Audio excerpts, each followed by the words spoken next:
주님께서 여러분과 함께 요한이 전한 거룩한 복음입니다. 그때 예수님께서 유다인들에게 말씀하셨다. 내가 나 자신을 위하여 증언하면 내 증언은 유효하지 못하다. 그러나 나를 위하여 증언하시는 분이 따로 계시다. 나는 나를 위하여 증언하시는 그분의 증언이 유효하다는 것을 알고 있다. 너희가 요한에게 사람을 보냈을 때 그는 진리를 증언하였다. 나는 사람의 증언을 필요로 하지 않는다. 그런데도 이러한 말을 하는 것은 너희가 구원을 받게 하려는 것이다. 요한은 타오르며 빛을 내는 등불이었다. 너희는 한때 그 빛 속에서 즐거움을 누리려고 하였다. 그러나 나에게는 요한의 증언보다 더 큰 증언이 있다. 아버지께서 나에게 완수하도록 맡기신 일들이다. 그래서 내가 하고 있는 일들이 나를 위하여 증언한다. 아버지께서 나를 보내셨다는 것이다. 그리고 나를 보내신 아버지께서도 나를 위하여 증언해 주셨다. 너희는 그분의 목소리를 들은 적이 한 번도 없고 그분의 모습을 본 적도 없다. 너희는 또 그분의 말씀이 너희 안에 머무르게 하지 않는다. 그분께서 보내신 이를 너희가 믿지 않기 때문이다. 너희는 성경에서 영원한 생명을 찾아 얻겠다는 생각으로 성경을 연구한다. 바로 그 성경이 나를 위하여 증언한다. 그런데도 너희는 나에게 와서 생명을 얻으려고 하지 않는다. 나는 사람들에게서 영광을 받지 않는다. 그리고 나는 너희에게 하느님을 사랑하는 마음이 없다는 것을 안다. 나는 내 아버지의 이름으로 왔다. 그런데도 너희는 나를 받아들이지 않는다. 다른 이가 자기 이름으로 오면 너희는 그를 받아들일 것이다.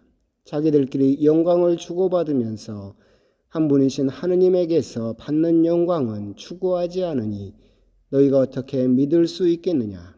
그러나 내가 너희를 아버지께 고소하리라고 생각하지는 마라. 너희를 고소하는 이는 너희가 희망을 걸어온 모세이다. 너희가 모세를 믿었더라면 나를 믿었을 것이다. 그가 나에 관하여 성경에 기록하였기 때문이다. 그런데 너희가 그의 글을 믿지 않는다면 나의 말을 어떻게 믿겠느냐. 주님의 말씀입니다.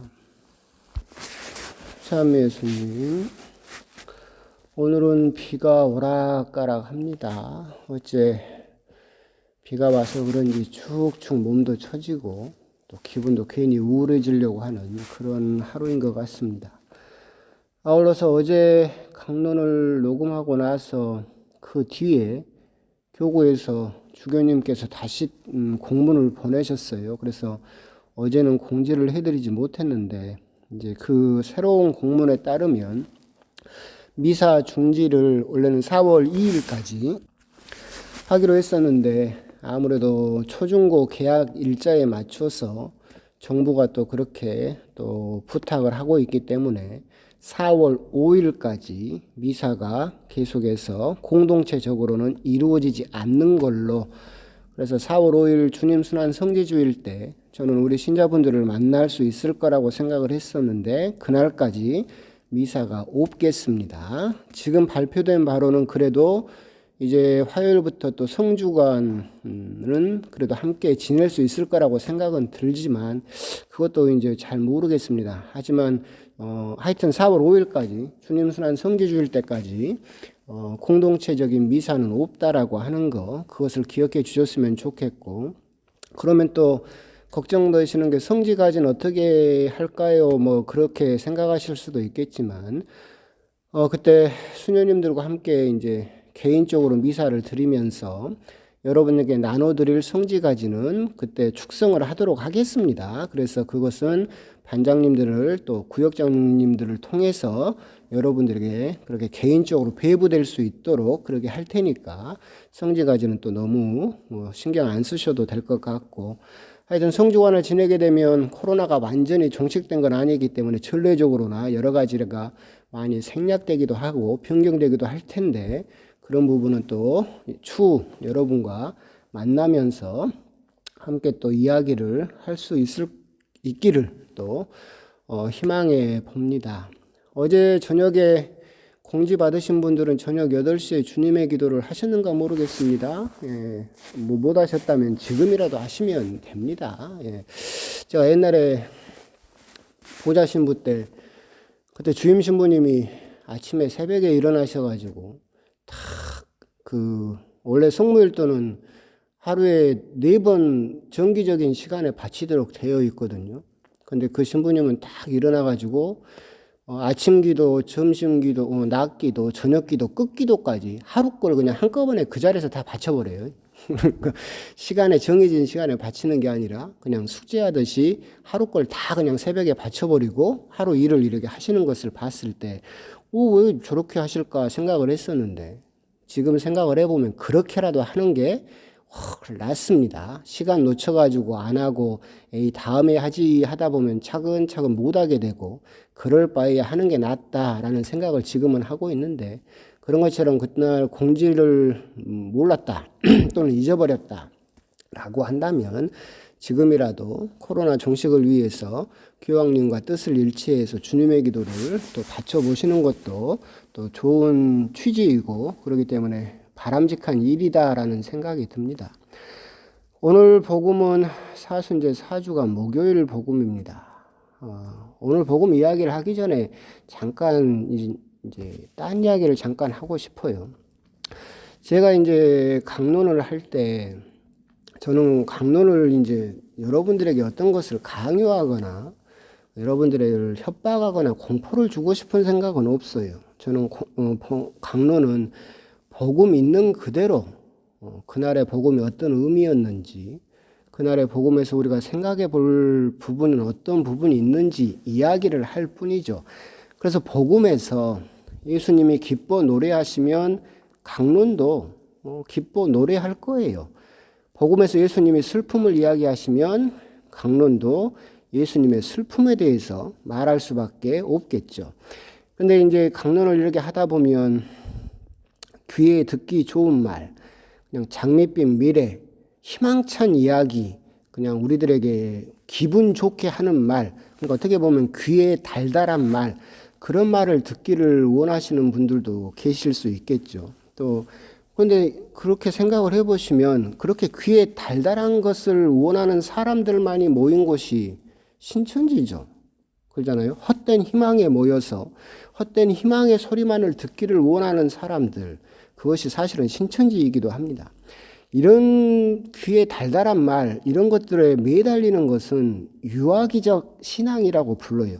신앙은 신앙이지만 성숙되지 못하고 어린아이 같이 그냥 떼쓰는, 이거 달라고 떼쓰는 유아기적 신앙이라고 부르는데, 오늘 일독서에 나오는 광야에서의 이스라엘 백성이 아주 대표적이죠.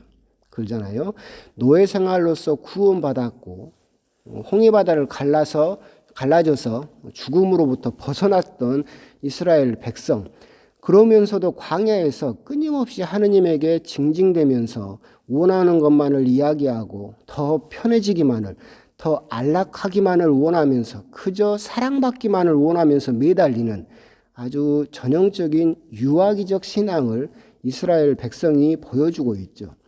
그 광야를 힘들어도 참고 지나가야만 젖과 꿀이 흐르는 가나안 땅에 도달할 수 있다고 모세가 하느님의 말씀을 아무리 전해도 지금 불편하니까, 지금 힘드니까, 지금 고통스러우니까 그냥 계속해서 이것만 해결해 달라고, 목마르다, 배고프다, 고기 먹고 싶다, 계속해서 내가 원하는 것만을 고집하는 그런 모습, 그것이 결국 유아기적 신앙의 모습이죠.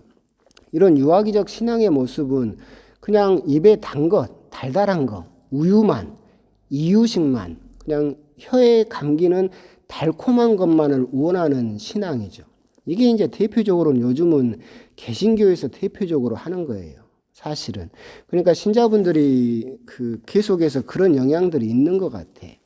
개신교는 당연히 그렇게 달달한 말을 할 수밖에 없겠죠. 왜 그러냐면 그 신자들이 내는 헌금으로 목사님들이 먹고 사니까 그 신자들 귀에 거슬리는 말을 할 수 있겠어요?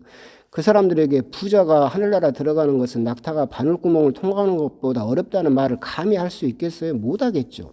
그러니까 계속 그 사람들 귀에 듣기 좋은 말만 계속해서 하다 보니까 개신교 신자들이 대표적으로 아주 유아기적 신앙만을 가지고 있는 것 같아요. 그냥 끝도 없이 내가 원하는 것만 달라고 징징대고 떼쓰고 매달리고, 그래서 입에 쓴 약도 몸에는 좋지만 입에는 쓰잖아요. 그것은 싫다라고 하는 거.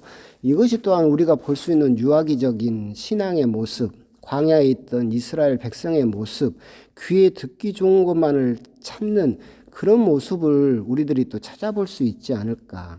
마치 복음은 죽비와 같은 거예요. 죽비가 뭐냐면, 보신 분들도 계시겠지만 그렇게 사찰에 가면 대나무 두 쪽 쪼개가지고 이렇게 조금 맞붙여 놓은 거 있잖아요. 그게 용도가 뭐냐면, 이렇게 스님들이 이렇게 묵상을 하고 있을 때, 참선을 하고 있을 때 졸면 어깨를 딱 내리치죠. 그러면 아프지는 않은데 소리는 엄청 커요. 그러니까 지금 잠자고 있는 것에서 깨라, 미몽에서 벗어나라 라고 하면서 어깨를 딱 치는 죽비 같은 거죠. 복음이 죽비 같은 거예요. 우리가 세상의 그런 이치라든가 세상에서 돌아가는 거기에 속아서 마치 안개 속 같이 여기가 어딘지 무엇을 위해서 이렇게 열심히 사는지 잘 모를 때 예수님이 죽비로 여러분 어깨를 내리치는 거예요. 방향이 여기다, 꿈에서 깨라 하고 딱 치는 거죠. 그렇기 때문에 강론도 결국은 죽비가 될 수밖에 없어요. 강론은 결코 달콤한 솜사탕이 될 수가 없죠. 그러잖아요. 예수님 말씀이 그저 세상에 달콤하기만 했다면 사실은 예수님이 그렇게 십자가에 매달리실 이유가 없었고, 우리 신앙 선조들도 그렇게 순교할 이유가 없었죠. 결국 우리가 강론을 오늘 일독서에 유아기적 신앙을 보여주는 이스라엘 백성, 또는 지금 현재 정말로 때를 쓰면서도 끝내 주일에 모이겠다고 고집하는 여러 사람들을 보면서 정말로 그냥 자기가 원하는 대로만 하겠다, 남에게 피해가 간다 하더라도 정말 내가 하고 싶은 대로 하겠다라고 하는, 입에 달콤한 것만 찾는 그런 유아기적인 신앙에서 벗어날 필요가 정말로 있다라고 하는 거.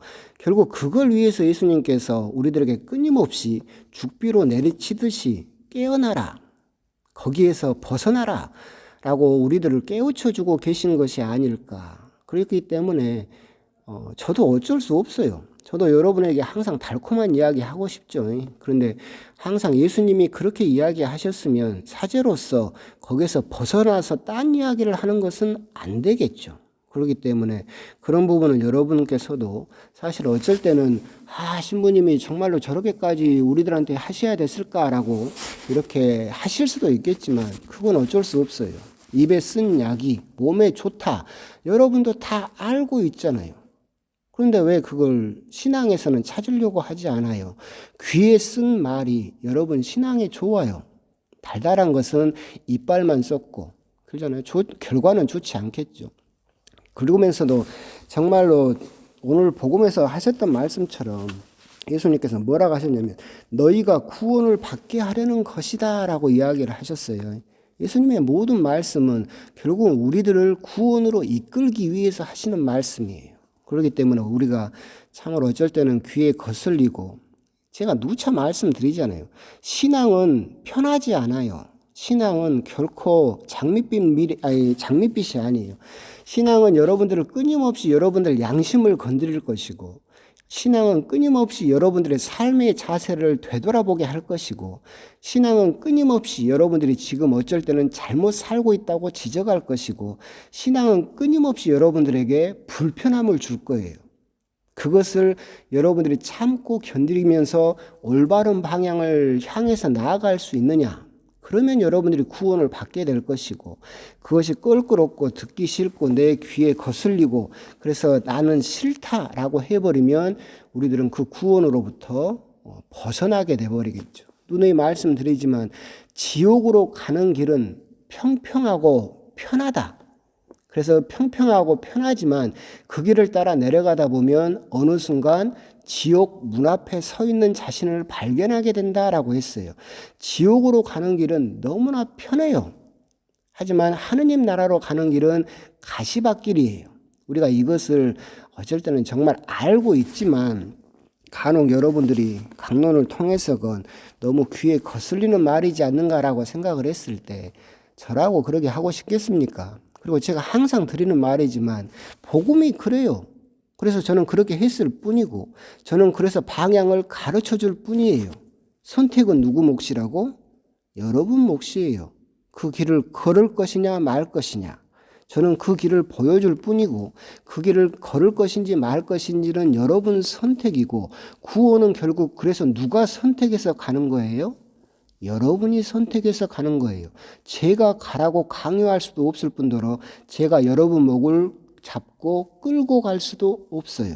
저는 복음을 통해서 여러분들에게 길을 보여줄 뿐이고 그 길을 걸을 것인지 말 것인지는 여러분들의 몫이다. 이것은 여러분들이 항상 신앙생활을 하시면서 간직하셔야 되는 그런 부분이지 않을까. 오늘 비가 오고 그래서 괜히 우울한 이야기를 또 해버렸습니다.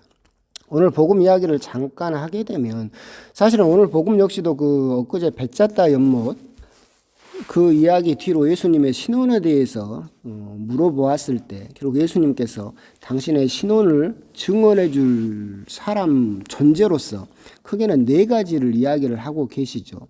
결국 세리자 요한 그리고 예수님께서 하시는 일 그리고 하느님의 말씀 그리고 성경 이런 증인들이 내가 누구인지를 증언해 주고 있다.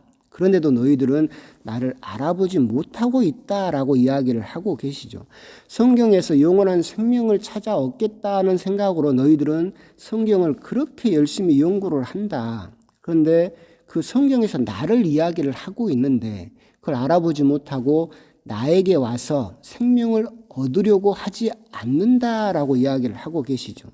성경을 옆구리에 끼고 밤이면 밤마다 모여서 성경 공부를 하고 매번 성경의 몇 장 몇 절은 이렇게 나와 있다라고 큰 소리를 치고 오직 성경만을 외치는 사람들이 너무나 많죠. 그러나 사실은 그런 사람들이 정말로 예수님 안에서 생명을 찾느냐, 생명을 얻으려고 하느냐 되돌아보세요.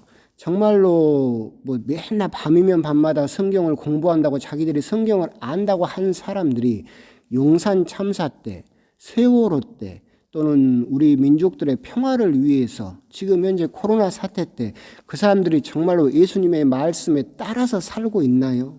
아니죠. 성경 몇 장 몇 절을 달달달 외운다 하더라도 사실은 예수님 말씀에 따라서 살지 못한다라고 한다면 바리사이들이 하던 것과 똑같은 일이죠. 성경을 달달 외우고 몇 번을 읽어도 예수님이 진정 원하는 것이 무엇인지 모르고 그냥 자신이 원하는 것만을 아는 사람들, 예수님 안에서 영원한 생명을 찾으려는 그 생명을 얻으려는 목표가 아니라 그냥 예수님을 수단으로 도구로만 이용하는 사람들, 예수님께서는 하느님의 이름으로 오셔서 하느님의 일을 하셨지만 이 사람들은 자기들이 성경을 몇 장 몇 절이니 달달달 알고 자기들만이 성경을 마치 독점하는 것처럼 이야기하면서 즉 하느님의 이름을 걸고 자기 일을 하는 사람들이 정말로 세상에는 지금 넘쳐날 만큼 많이 있다라고 하는 겁니다. 우리가 성경을 읽고 쓰고 묵상하고 공부하는 것은 성경을 달달달 외우고 연구하라고 주신 책이 아니에요. 성경은 결코 우리가 생각하는 대학 교재도 아니고 무슨 백과사전도 아니에요. 공부하라고 여러분한테 연구하라고 공부는 해야 되겠지만 연구하라고 주신 책이 아니다. 성경을 주신 이유는 살라고 성경에서 말씀하신 예수님의 말씀대로 살아가라고 그래서 그 말씀이 내 안에 머무르고 그래서 그 머무른 말씀과 함께 살아가라고 우리들에게 주신 책이다. 결국 오늘 복음에서 복음 이야기는 길게 하지 못했지만 복음에서 예수님께서 성경에 대해서도 이야기를 하셨을 때 자칫 우리들은 무슨 그렇다고 해서 성경을 무시하라는 이야기는 아니에요. 하지만 성경을 우리가 큰 시각으로 바라봤을 때 어떤 것이 더 중요한지는 우리가 생각할 수 있어야 된다. 성경은 우리들에게 달달달 외우고 무슨 신천지에서 하는 것처럼 시험 성적으로 무슨 구원을 받고 그럴 목적으로 하느님께서 우리들에게 주신 책이 아니고 우리가 그걸 품고 그 말씀이 내 안에 머무르게 해서 내가 삶으로 살아내라고 주신 책이다. 그래서 내가 삶으로 살아낼 때 비로소 그 안에 들어있는 생명을 차지할 수 있게 될 것이다 라고 하는 거, 그 말씀을 또한 예수님께서 우리들에게 하고 계신다라고 하는 거, 그 부분을 오늘 복음을 통해서 또 묵상을 해 보셨으면 좋겠습니다.